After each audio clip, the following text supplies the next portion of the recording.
देश देशांतर में आप सबका स्वागत है। मैं हूं कवीन सचान। देश देशांतर में आज बात करेंगे देश में बिजली संकट की। जी हां, अलग अलग राज्यों की तस्वीर को अगर मिलाकर देखें तो ऐसा लगता है कि देश इस वक्त एक बड़े बिजली क्राइसिस की तरफ बढ़ता हुआ नजर आ रहा है।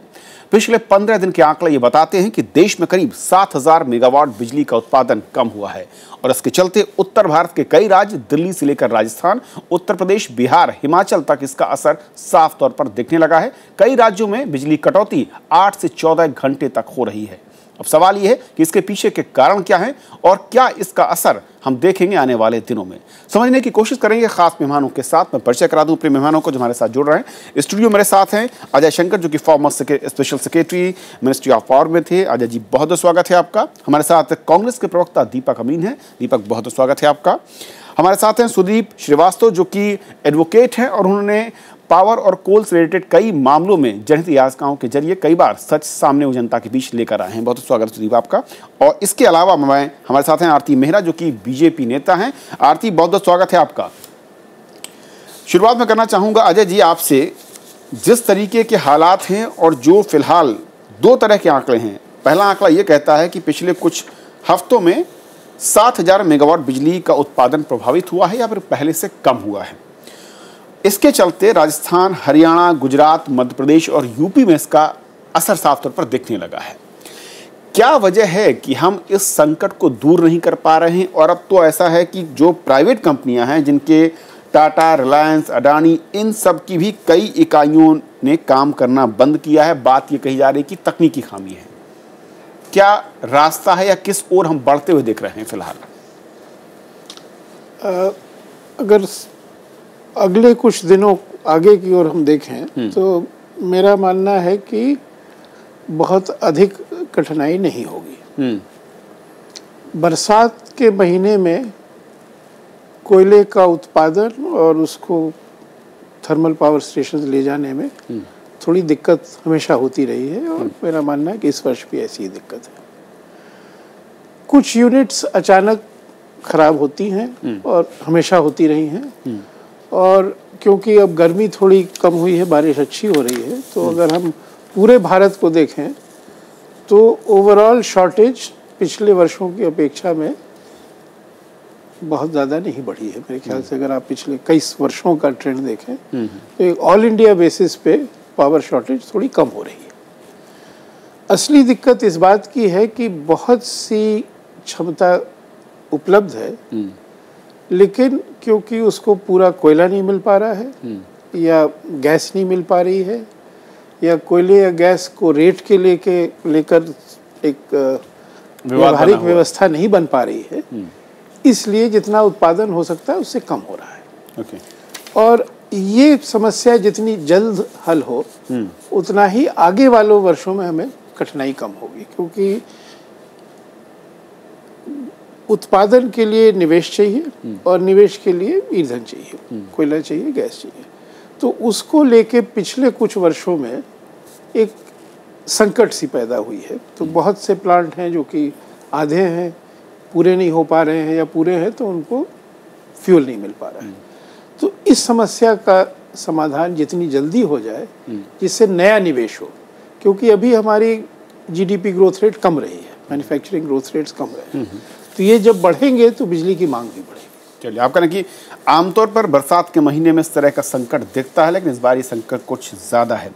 दीपक, क्या वाकई यही हकीकत है या फिर मैं कहूँ कि कुछ राज्य, जिनका मैं आपको उदाहरण के तौर पर बताना चाहूँगा, हरियाणा और राजस्थान, जिसके बारे में कहा जाता है, राजस्थान खासतौर पर, जहाँ पर बिजली कटौती जैसी कोई चीज़ बहुत ज़्यादा नहीं होती थी, लेकिन पिछले एक महीने में वहाँ पर भी 2 से 7 घंटे की कटौती है। हरियाणा में भी कुछ हालात ऐसे ही हैं, हिमाचल तक में हालात अब कुछ ख़राब होते दिख रहे हैं, दिल्ली आपके सामने एग्जाम्पल है। क्या वजह है? क्यों? क्या आपकी सरकार ने विरासत में कुछ ऐसा छोड़ा जिसको ये नई सरकार कुछ कर नहीं पा रही है, या फिर कुछ और वजह आप देखते हैं? देखिए कविंद्र जी, इसमें 2 पॉइंट हैं। 2004 में जब यूपीए की सरकार बनी थी, तब देश की कैपेसिटी, जो इंस्टॉल्ड कैपेसिटी थी, वो तकरीबन 1 लाख मेगावाट थी। जब एनडीए की सरकार बनी है अब, तब तकरीबन ये 2.5 लाख मेगावाट है आज की तारीख में लगभग। और जैसे कि अजय जी कह रहे थे, ओवरऑल इंस्टॉल्ड कैपेसिटी और ओवरऑल डिमांड में बहुत ज़्यादा अंतर नहीं है। ये जो इश्यूज हो रहे हैं वो भी खास करके एनडीए सरकार के आने के 3 महीने के बाद इतने प्रॉब्लम्स हो रहे हैं, ये तो अच्छे दिन का हिसाब आपको बीजेपी के प्रवक्ता से पूछना पड़ेगा। आरती मेहरा हमारे साथ इस वक्त फोन लाइन पर जुड़ चुकी हैं। आरती जी, अच्छे दिन की बात बीजेपी कर रही थी, लेकिन अगस्त के महीने में अगर आप उत्तर भारत के किसी भी राज्य में निकल जाएं तो बिजली की जिस किल्लत से दो चार होना पड़ रहा है जनता को, वो क्या समझे? क्यों आपकी सरकार इस दिशा में कोई कारगर कदम नहीं उठाती हुई नजर आ रही है? विरासत में जो हमें मिला है उसको ठीक करने के लिए काफी सारे न्यू पॉलिसीज एडॉप्ट करनी पड़ेंगी, जो कि की जा रही है। कैपेसिटी एडिशन किया गया है लगभग 17,000 मेगावाट का 2014 और 15 के लिए, जिसमें हाइड्रो का और 2000 मेगावाट न्यूक्लियर पावर स्टेशन की भी कंसिडरेशन पूरी तरह से चल रही है। और जो मुझे ऐसा लगता है कि अभी इस सरकार को 91-92 डेज हुए, तो हमें थोड़ा दिल बड़ा रखना चाहिए। ये सरकार जो है वो जिस तरह की प्रोजेक्शन, जिस तरह की नई पॉलिसीज लाके जो शॉर्टफॉल है उसको ठीक करने का पूरा प्रयास कर रही है, चाहे वो साउदर्न रीजन हो, नॉर्दर्न रीजन हो, या फिर लगभग अगर आप देखें तो 5.1% पावर शॉर्टेज है इस करंट फाइनेंशियल ईयर की। नॉर्दर्न ईस्टर्न रीजन में थोड़ा ज्यादा है। तो इसको करने का भारतीय जनता पार्टी पूरी सिंसियरिटी से, पूरी अपनी सेंसिटिविटी से इसको कर रही है। लेकिन जिस तरह की विरासत में हमें पूरा सिस्टम छोड़ा है, उसके लिए हमसे पहली वाली सरकार जिम्मेदार है। आरती जी, विरासत में जो मिला उसका मैं कहूं कि ठीक है, उसका दोष देना, लेकिन बिल्कुल ठीक नहीं है उसका दोष देना। 2.5 गुना बढ़ा के दिया है इनको विरासत में, ये इनकी आदत है। चाहे कुछ भी हो, पहले की सरकार को ब्लेम करें चाहिए। आरती जी, एनटीपीसी, इंडिया बुल्स, लैंको, यहां पर 1850 जो मेगावाट की बिजली का उत्पादन बंद हो गया, यानी कम हो गया। रीजन कोयले की सप्लाई नहीं मिल पा रही। हाँ जी, कोयले की। अब मेरा सवाल यह है कि अगर इन पीएसयूज को कोयला नहीं मिल पा रहा है या फिर दिक्कत आ रही है, तो इस दिक्कत को दूर करने की जिम्मेदारी किसकी है? हमारी जिम्मेदारी है, और जल्द हम उसको दूर करेंगे। उसी पे सारे कार्य हो रहे हैं। कोयले की शॉर्टेज पे ही काम हो रहा है। आरती जी, लेकिन आपको लगता नहीं कि दूर करने में जो दूरी है वक्त की, वो बहुत ज्यादा हो रही है? नहीं, देखिए ऐसा है, आप 90 दिनों में 60 साल तक देश को जो एनर्जी, जो ऊर्जा नहीं दे पाए, वो हमसे 60 दिनों में प्रश्न करने लगते हैं। ये तो झत्ती है। ये आरती जी, कड़वी हकीकत ये है कि इससे पहले मैं राज्यों का एक ब्यौरा दे सकता हूं। दिल्ली से लेकर राजस्थान, उत्तर प्रदेश से लेकर मध्य प्रदेश, 18 घंटे का बिजली कट शायद ही कभी इतिहास में हुआ होगा। आप मुझे बता दीजिए कि किस सन में हुआ है। सिर्फ दोष देने से बात नहीं होगी। सवाल यह कि आपके मंत्री महोदय ने सत्ता में आते ही बयान दिया कि सब कुछ ठीक है, कोयले की सप्लाई होगी, सब कुछ सस्टेन किया जाएगा, कि उस दिशा में काम हुआ, तो स्थिति फिर पहले से ज्यादा बदतर क्यों हो रही है? देखिए, इसमें जो बहुत सा इंफ्रास्ट्रक्चर है, इंफ्रास्ट्रक्चर की, जैसे दिल्ली की अगर बात लें तो दिल्ली में ही इतना इंफ्रास्ट्रक्चर, एक बड़ी आंधी आती है और पूरा तहस नहस हो जाता है। तो ऐसे में जो इंफ्रास्ट्रक्चर है उसको भी मजबूत किया जा रहा है। उसके लिए भी एक्स्ट्रा जो इंफ्रास्ट्रक्चर बढ़ाना चाहिए, उस पर भी काम हो रहा है। और कुछ राजनीति उत्तर प्रदेश जैसे राज्यों में ऐसा लगता है कि जानबूझ के भी की जा रही है, क्योंकि खास तौर पे बनारस में जाना, और बनारस में एक सिंबॉलिक बोल रही हूँ कि जो मेंबर पार्लियामेंट जिस हिसाब से, जिस मेजॉरिटी में जीत के आए हैं, उसका भी एक देखा जा रहा है कि किस तरीके से आप जानबूझ के, आप कहें कि यूपी सरकार जानबूझकर यूपी में बिजली की कटौती कर रही है। मैं यूपी सरकार के वर्जन पर भी जवाब लूंगा, उससे पहले मैं सुदीप आपसे समझना चाहूंगा, वाकई ये संकट क्यों है? कोयले की कमी है, यूजुअल ये ट्रेंड है कि अगस्त और इससे पहले के महीनों में बारिश के चलते कमजोर होता है, या वाकई प्रोडक्शन को लेकर कहीं कुछ गड़बड़ है? देखिए, पहले मैं आपको शुरू करूंगा, आज जो खबर आई कि 7000 मेगावाट के पावर प्लांट बंद है। उस 7000 मेगावाट पावर प्लांट में 330 मेगावाट की 3 इकाइयां हैं अडानी की, जिनका कहा गया कि कोयले की कमी से बंद है। लेकिन वो प्रोजेक्ट इंपोर्टेड कोल से चल रहा है, उसका डोमेस्टिक कोल से लेना देना नहीं है। 660 मेगावाट की 3 इकाइयां, माने कुल मिला के हो गया अडानी का ही 7000 में 3000 तो अडानी हो गया, वो बंद है क्योंकि कुछ तकनीकी खामी है। सच्चाई ये है कि अडानी का ये प्रोजेक्ट टैरिफ बेस्ड बिडिंग पे था, जिसमें उनको लंबे समय तक एक निश्चित दर पर बिजली सप्लाई करनी थी। ये कि उस दर को बढ़ा नहीं सकते थे, नहीं बढ़ा सकते थे। हाँ, उसको उन्होंने बढ़ाने के लिए CERC में लगाया एप्लीकेशन। CERC ने अलाउ किया, हरियाणा चूंकि उसका मेन कंज्यूमर था तो हरियाणा ने उसको चैलेंज किया। एप्टेल में गए, वो एप्टेल में भी अडानी जीते। हरियाणा सरकार ने उसको सुप्रीम कोर्ट में चैलेंज किया और सुप्रीम कोर्ट ने एप्टेल के आदेश पे स्टे दे दिया। उन्होंने, सुप्रीम कोर्ट ने ऑब्जर्वेशन दिया कि ये रेट इस तरीके से, अगर आप टैरिफ बेस्ड बिडिंग पे एग्रीमेंट है तो आप इस तरीके से यूनिलैटरली नहीं बढ़ा सकते।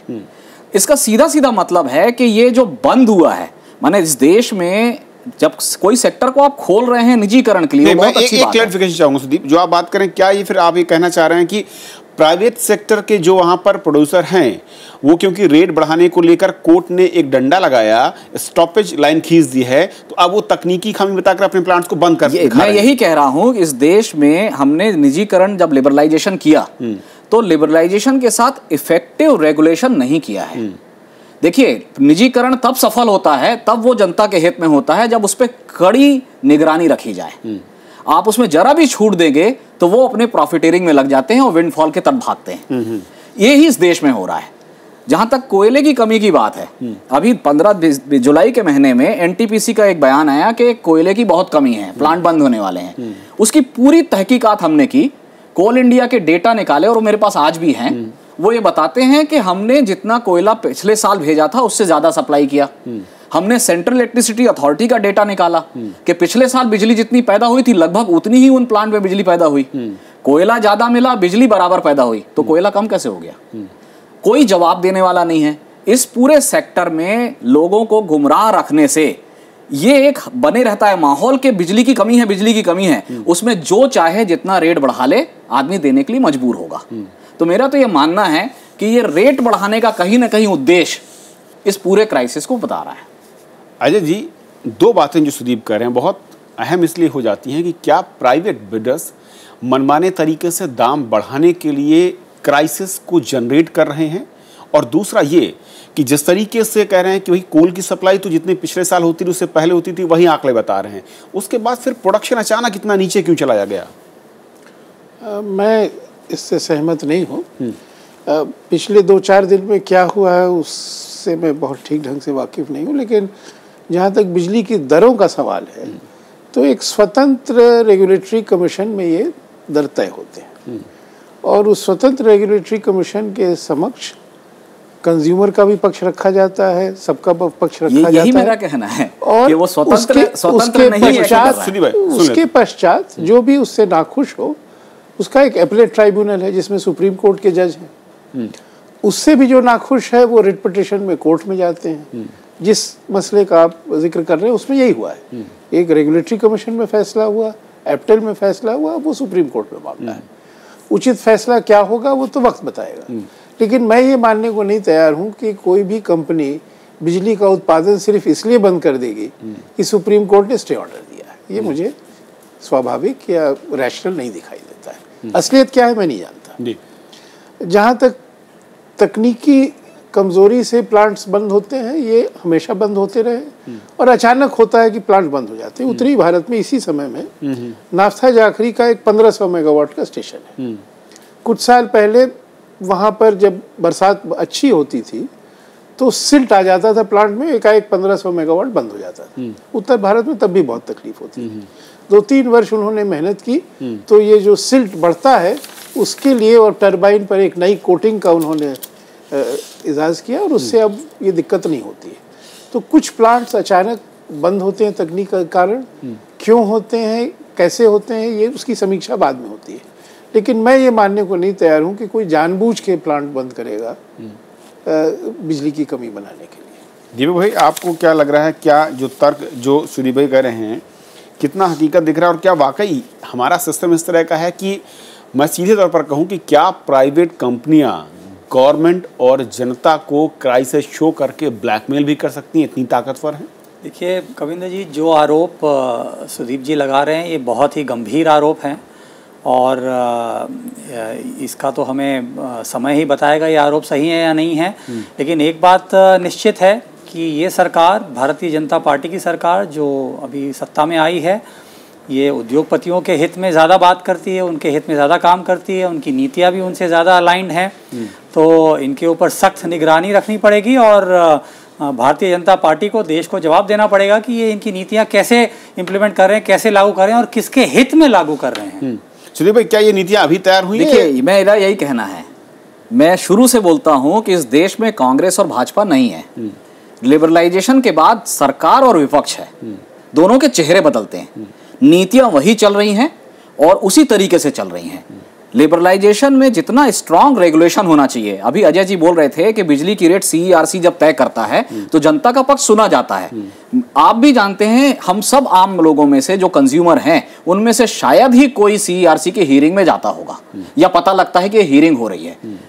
आज तो ये मामला सुप्रीम कोर्ट में स्टे इसलिए हुआ क्योंकि हरियाणा के डिस्कॉम ने ये स्टैंड लिया कि हम ये पैसा नहीं देंगे, बड़ा पैसा नहीं देंगे, है ना। यूपी में भी यही हो रहा है कि अखिलेश सरकार ने ये स्टैंड लिया कि इतनी महंगी बिजली हम नहीं खरीदेंगे, हमारी बाकी बजट के जो प्लान बजट है उससे पैसा जा रहा है।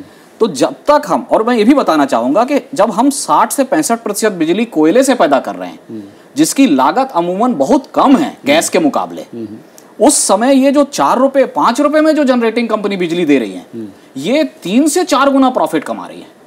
तो पूरा का पूरा ये ठीक है कि पावर कंपनी ज्यादा पैसे कमाएंगी तो नए प्रोजेक्ट लगाएंगी, ये एक लॉजिक हो सकता है, लेकिन सरकार को ये देखना चाहिए और नीति बनाने वालों को और चलाने वालों को देखना चाहिए कि किसी एक सेक्टर के फायदे के लिए बाकी सेक्टरों को नुकसान न पहुंचे। अजय जी, लेकिन एक जो मैं सेंट्रल पूल को समझना चाहूँगा, और क्योंकि कई राज्यों का आरोप है, यूपी समेत कई राज्यों का आरोप है कि सेंट्रल पूल से जो उनका हिस्सा है वही केंद्र सरकार नहीं दे पा रही है। हम प्राइवेट में जाकर बिजली महंगी क्यों खरीदें, और इसलिए उनका कहना है कि हमने कटौती बढ़ाने का फैसला लिया है।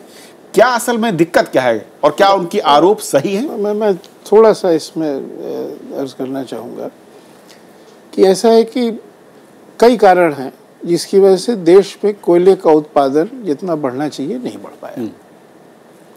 तो बिजली के उत्पादन के लिए हमें कोयला इंपोर्ट करना पड़ा है। अंतर्राष्ट्रीय बाजार में कोयले की कीमत काफ़ी बढ़ गई एकाएक। तो जो एकाएक कीमत बढ़ गई तो उसकी वजह से जिन 2 प्लांट्स का आप जिक्र कर रहे हैं, टाटा और मुंद्रा का, तो उसमें ये हुआ था कि इन्होंने एक 25 साल का बिड दिया था, लेकिन बिड इसलिए दिया था कि 25 साल के कोयले की उन्होंने कॉन्ट्रैक्ट साइन किए थे। जिन देशों से कोयला आना था उस देश ने निर्णय लिया कि आप ये सस्ता कोयला अब नहीं दे सकते क्योंकि अंतर्राष्ट्रीय बाजार में भाव बढ़ गया है। तो कोयला उनके लिए महंगा हो गया। तो वो रेगुलेटरी कमीशन के पास गए कि हमारा तो 25 साल का कॉन्ट्रैक्ट था कोयले का इस रेट पर, जिस देश से इंडोनेशिया से कोयला आना था उसकी सरकार ने इसमें एक तरीके से टैक्स लगा दिया है, मिनिमम प्राइस कर दी, इसलिए जिस दर पर हम दे रहे थे हम नहीं दे पा रहे हैं क्योंकि हमारा घाटा हो रहा है। और टाटा के अगर अकाउंट्स देख ले तो मुद्रा में हर साल घाटा हुआ है। लेकिन ये मैं मामला कोर्ट में है तो उस पर मैं ज़्यादा टिप्पणी नहीं करूँगा। लेकिन अगर हमें देश में कोयले का उत्पादन हम नहीं बढ़ा पाते हैं तो हमें जल्दी से जल्दी उसे बढ़ाना चाहिए। अगर अंतर्राष्ट्रीय बाजार में कोयला महंगा मिलेगा तो उससे जो बिजली का उत्पादन होगा वो महंगी होगी। और जहाँ तक आपका कहना बिल्कुल सही है कि रेगुलेटरी कमीशन के सामने दोनों पक्ष सही ढंग से सामने आने चाहिए, और हमारे यहाँ देश में कंज्यूमर एडवोकेसी को और मजबूत करने की जरूरत है, क्योंकि ये कमज़ोर है। जब दिल्ली का उदाहरण ले लें दिल्ली में आम जनता को ये विश्वास नहीं होता कि जो थोड़ी बहुत दड़े रेगुलेटरी कमीशन ने बढ़ाया है सही बढ़ाया था। तो चुनाव में भी मुद्दा आता है कि गलत है, हम इसको कम कराएंगे। लेकिन ये मसला तो रेगुलेटरी कमीशन में सही ढंग से तय होना चाहिए कि ये एक मुनासिब दर क्या है, क्योंकि एक बार अगर ये व्यवस्था सही ढंग से चलने लगेगी तो ये राजनीतिक आरोप से ये अलग हो जाएगा और सेक्टर के लिए अच्छा हो। लेकिन जिस चीज की दलील अलग अलग राज्य दे रहे हैं सेंट्रल पूल को लेकर, क्या असल में, क्योंकि सेंट्रल पूल के बारे में बता दूं कि सेंट्रल पूल में एनटीपीसी कंपनी है, वो जितना उत्पादन करती है उस उत्पादन के लिए हर राज्य का एक हक है और वो उस राज्य को हक जाता है। अब एक है कि कोई प्लांट खराब हो जाएगा तो वाकई आपको यूपी में या बिहार में बिजली नहीं मिलेगी। सिर्फ 15% बिजली है जिस पर कि केंद्र सरकार का एक डिस्क्रिशनरी हक है, और वो भी किसी न किसी राज्य को देते हैं, और इसलिए देते हैं कि कहाँ मान लीजिए कृषि के लिए आवश्यकता अधिक है या कहीं किसी राज्य के प्लांट कुछ एकाएक खराब हो गए तो उनको अधिक दें। तो वो सिर्फ 15% है, वो भी 15%। केंद्र की जो बिजली है वो भी लगभग करीब 30% है। तो 30% का 15% कुछ 4.5% है। तो उत्तर प्रदेश हो या कोई और राज्य है जहाँ की बिजली की कमी है, तो उस राज्य की व्यवस्था को अपने आप से पूछना चाहिए कि हमने बिजली के उत्पादन के लिए पर्याप्त निवेश समय से क्यों नहीं किया। दीपक भाई, दो बातें हैं।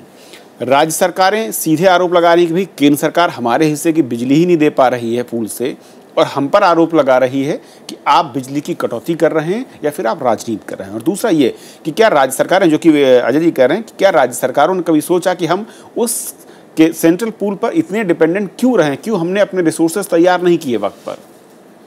नहीं, ये प्रश्न बिल्कुल उचित है, पूछना ज़रूरी है स्टेट गवर्नमेंट्स को भी और केंद्र सरकार को भी। लेकिन जैसे कि अजय जी कह रहे थे, ये इशू बहुत कॉम्प्लिकेटेड है। स्टेट्स की भी क्षमता होनी चाहिए, स्टेट्स को निवेश को अट्रैक्ट करने की भी क्षमता होनी चाहिए। तो ये ओवरऑल सिचुएशन है वो थोड़ा सा कॉम्प्लिकेटेड है, इतना आसान उसमें उत्तर नहीं है। लेकिन क्यों बार बार बात आकर रुक जाती है सेंट्रल पूल पर? क्यों बार बार राज्यों का यह आरोप लगना शुरू हो जाता है कि सेंट्रल हमें पर्याप्त मुहैया नहीं करा रहा बिजली? क्या आपको लगता है, क्योंकि आपकी सरकार रही है पिछले 10 सालों तक, तो ऐसे में वो जो नीति तैयार की गई, क्या उसमें सिर्फ सेंट्रल जो है वो हावी नजर आता है, या फिर राज्यों को उनकी हिस्सेदारी के लिए आप बराबर पर उसको तौलते हैं? देखिए, जैसे कि अजय जी कह रहे थे, इसमें सेंटर का डिस्क्रेशनरी पावर कितना है, केवल 4.5%। तो ये आरोप तो उचित नहीं है, बिल्कुल ठीक नहीं है। सुधीर जी, मैं इसमें छोटी छोटी बातें बोलना चाहूँगा। सेंट्रल पूल की बिजली नहीं मिलने का एक बहुत बड़ा कारण ये भी है कि जो प्लांट्स लगे हैं वो कोयले की खदान के पास लगाने की नीति के चलते, वो नीति कुछ हद तक सही है, लेकिन उधर कंसंट्रेशन करने के कारण ईस्टर्न ग्रिड वर्तमान में 19% सरप्लस है। और बहुत कम लोग इस बात को समझते हैं कि हर पावर प्लांट से बिजली को ट्रांसमिट करने के लिए आपको अलग लाइन चाहिए। बिल्कुल। तो आपके पास नॉर्दर्न और सदर्न ग्रिड में डेफिसिट है, वेस्टर्न ग्रिड लगभग बराबर है और ईस्टर्न सरप्लस है। तो अगर आपको किसी राज्य को आपने ईस्टर्न ग्रिड से अलॉट कर दिया सेंट्रल पूल का बिजली, अगर ट्रांसमिट करने के लिए लाइन ही नहीं है तो बिजली आएगी कहां से? पहली चीज तो ये। दूसरी चीज ये है कि जो कोल का प्रोडक्शन नहीं बढ़ने की बार बार बात हो रही है, तो हमको ये नहीं भूलना चाहिए कि कोल ब्लॉक आवंटन की नीति में शुरू में यह था कि 2036 तक कोल इंडिया जिन ब्लॉक में प्रोडक्शन करना चाहती है उसमें से कोई ब्लॉक उससे लेकर प्राइवेट को नहीं दिया जाएगा। 2005 में यह फैसला हुआ कि 2012 के बाद जितने भी कोल ब्लॉक उनके आगे के प्रोग्राम में हैं वो सारे उनसे ले लिए जाएं और प्राइवेट को दे दिए जाएं। उनमें प्रोडक्शन आया नहीं, वो सब ऐसी कंपनियों को चले गए जो सभी लोग जानते हैं। तो वो जो प्रोडक्शन प्रोग्राम CIL का गड़बड़ाया है उसमें बहुत हद तक सरकार की नीतियां जिम्मेदार हैं, और उसका असर हम दिखना शुरू हो गया, दिखना शुरू हो रहा है। चलिए, गंभीर मसला है, खासा पेचीदा भी है, तकनीकी तौर पर भी और राजनीतिक तौर भी। लेकिन आम जनता के लिहाज से तो उम्मीद यही की जा सकती है कि इन तमाम पेचीदगियों को दूर करते हुए बिजली संकट से, मैं कहूं कि दीर्घकालिक नीतियों के जरिए इससे निपटा जाए, ताकि ये संकट बार बार हर साल खड़ा ना हो। बहुत बहुत शुक्रिया आप सभी मेहमानों का हमारे साथ इस अहम मसले पर अपने विचार रखने के लिए। और देश देशांतर में फिलहाल इतना ही।